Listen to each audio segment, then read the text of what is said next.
Hello and welcome to Bakinglady Cake Tutorials.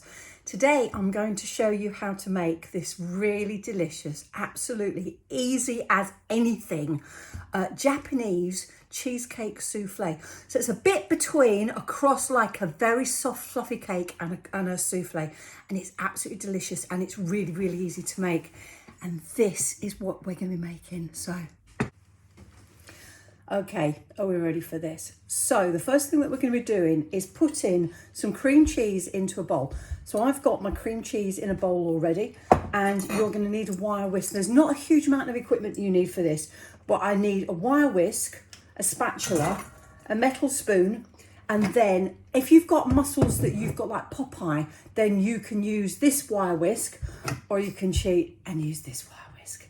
This is my favourite preferred one, and this is for making the egg whites all fluffy and soft. So the first thing that you're going to do is cream your cream cheese just to get it smooth. It takes a couple of seconds.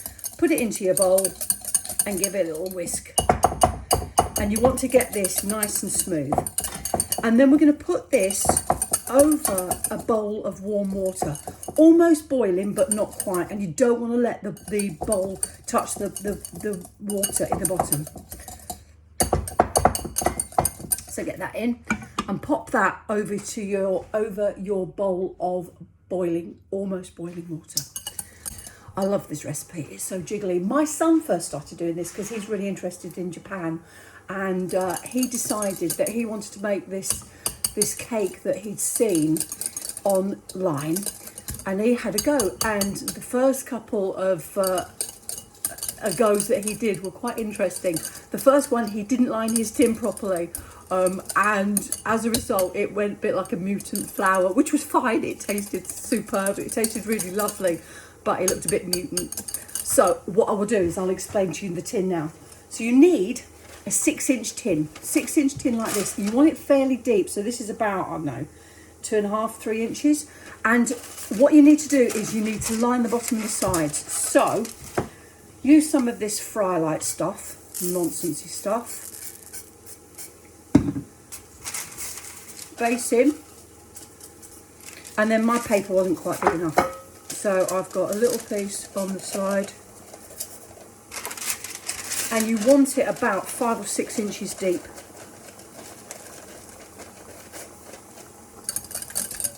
Okay. Woo!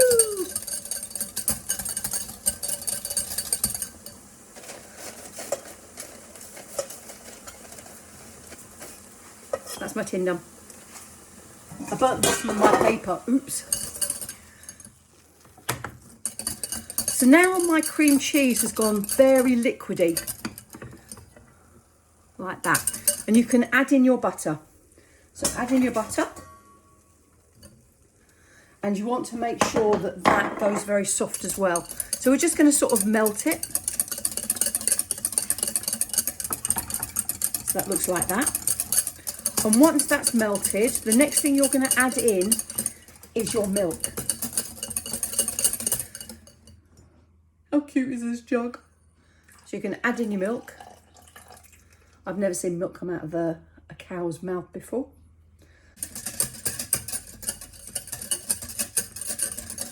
Just like that. Take that off and get rid of the water.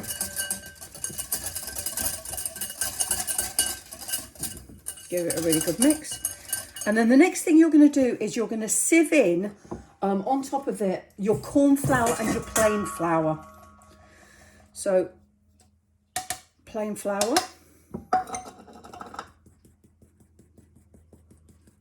You're going to make sort of a batter.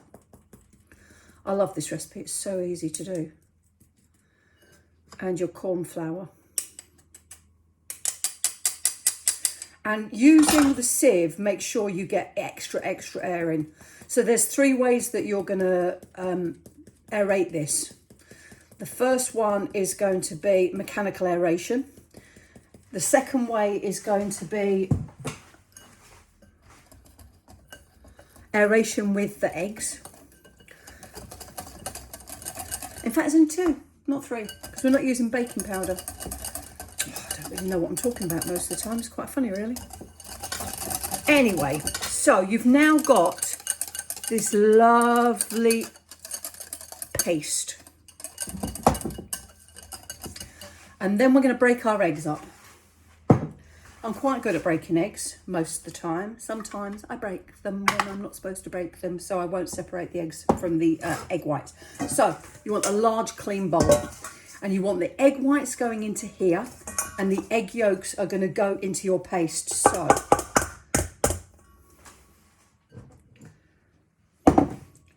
egg whites into your bowl.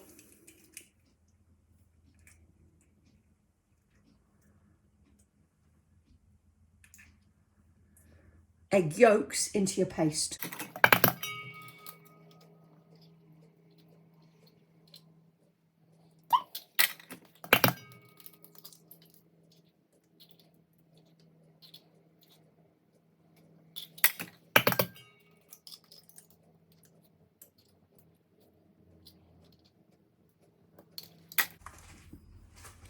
Give your mixture a lovely mix. And at this stage, you can add in any flavourings that you like.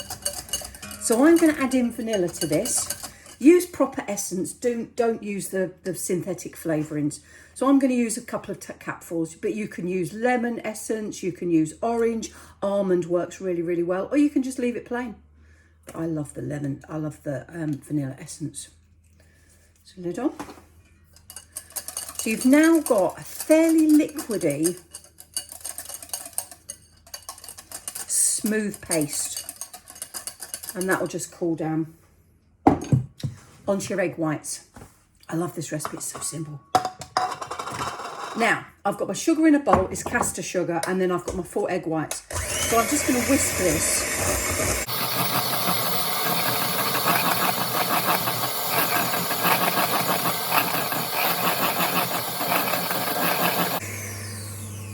So you want to get it so it's foamy, and then you're going to sprinkle on 1/3 of the sugar and whisk again.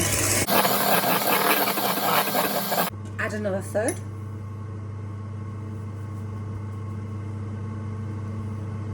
Whisk again.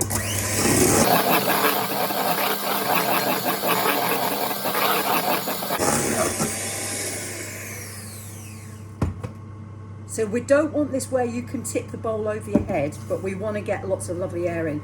Last 1/3 in. Wash, wash. And then just a quick gentle.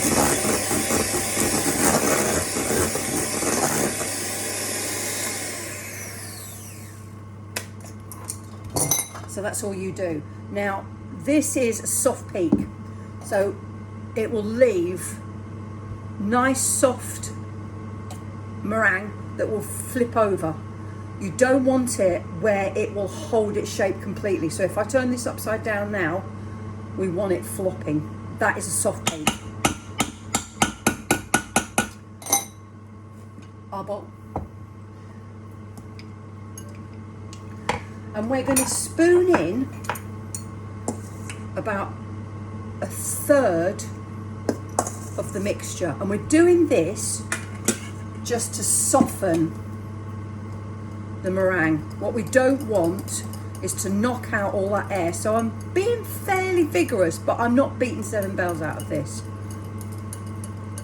Okay, just to lighten it. And then I'm going to add in 1 more 1/3.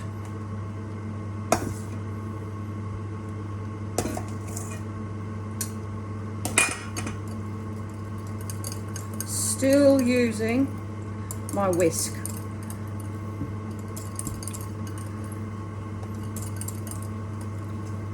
Just like that. Okay. Don't need the bowl anymore, don't need the whisk anymore. And we're going to tip all of this gorgeousness into our big bowl. And then we're going to use a figure-of-8 motion just to fold that last little bit in.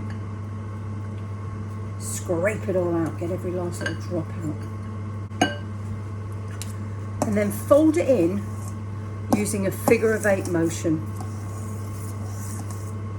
Get it all in.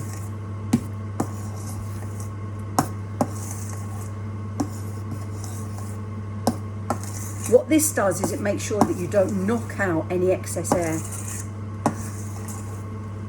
And then we're going to bake this in a preheated oven, 160 for a fan assisted, 180 for a regular, and I'll put the gas on because I can never remember the gas.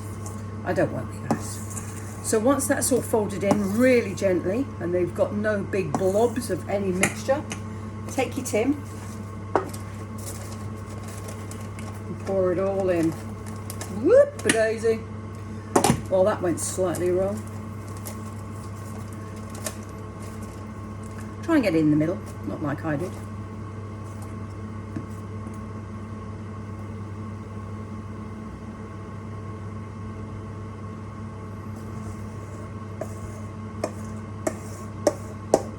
And it's going to come almost to the top of this tin. So you've probably got 2 good inches in there. But it will rise a lot more than that.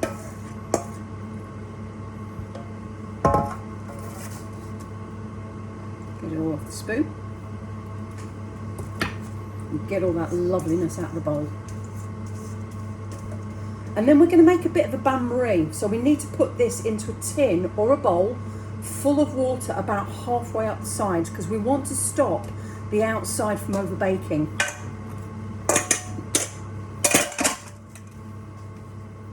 So I have got a glass Pyrex dish which I know is oven proof, and I'm going to pop that in there, and it comes up about halfway. It's floating slightly. And we're going to pop this into a preheated oven for 20 minutes, and then I'm going to turn the oven down. But halfway between, well, the 20 minutes, at the end of the 20 minutes, I'm going to open up the door. I'm going to let the excess heat out, and then I'm going to turn it down to 110. So I'm going to pop this in the oven now, and then I will come back when it's cooked.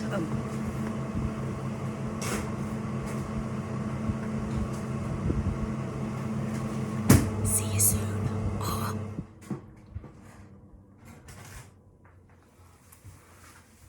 Oh my goodness, it's humongous.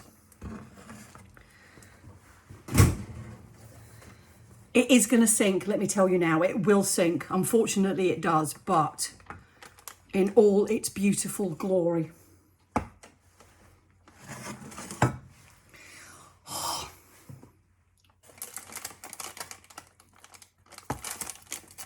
See if I can get this out of the tin in one go.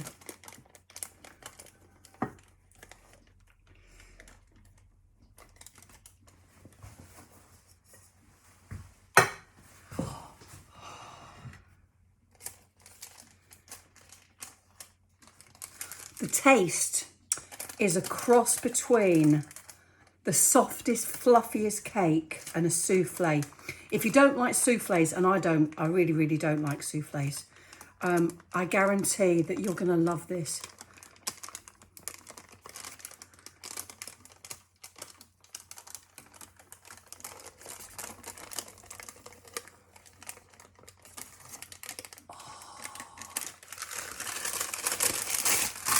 Look at it jiggle.